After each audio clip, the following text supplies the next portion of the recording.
मामला है, जिसके बाद विद्यापति ने चालाकी दिखाई और विश्ववसु की पुत्री ललिता से विवाह कर लिया। अब विद्यापति ने ललिता की मदद से विश्ववसु को मनाया और वे उस गुफा की ओर चल पड़े। जैसे ही विद्यापति ने उस नील माधव की मूर्ति को देखा, वे उसकी ऊर्जा से काफी ज्यादा प्रभावित हुए और उन्होंने तुरंत ही यह बात राजा इंद्रद्युम्न को बताई। लेकिन जब राजा इंद्रद्युम्न वहां पहुंचे, तब तक विश्ववसु ने वह मूर्ति वहां से हटा दी थी, जिससे राजा काफी उदास हो गए और अपने महल लौट आए।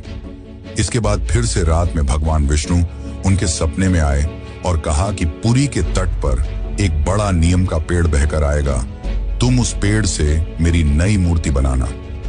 वह पेड़ काफी बड़ा था, जिसे उठाना आसान नहीं था। आखिर में जैसे तैसे वे पेड़ को महल तक ला पाए। लेकिन अब सवाल यह था कि इनसे भगवान की मूर्ति कौन बनाएगा। बहुत से कारीगरों ने इस पेड़ से मूर्ति बनाने की कोशिश की, लेकिन सब असफल रहे। उन्होंने कहा कि पेड़ इतना ज्यादा मजबूत है कि हमारे छेनी हथौड़ी का उस पर कोई असर नहीं हो रहा। ये सुनकर राजा काफी परेशान हो गए। तभी एक दिन भगवान विश्वकर्मा एक बूढ़े साधु के रूप में वहां पधारे और उन्होंने कहा कि वे ये मूर्ति 21 दिनों में बनाकर देंगे।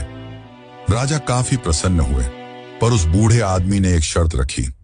उसने कहा कि मैं एक कमरे में बंद रहकर 21 दिनों में यह मूर्ति बनाऊंगा और तब तक कोई भी इस कमरे का न तो दरवाजा खोलेगा और न ही कोई अंदर आएगा।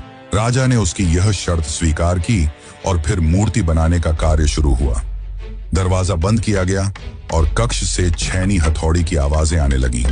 लेकिन 15 दिनों बाद अचानक से छेनी हथौड़ी की आवाज आना बंद हो गई। महाराज की रानी गुंडीचा काफी चिंतित हो गई और महाराज को कहा कि हमें दरवाजा खोलकर देखना चाहिए। शायद वह वृद्ध व्यक्ति भूख और प्यास की वजह से मर तो नहीं गया होगा।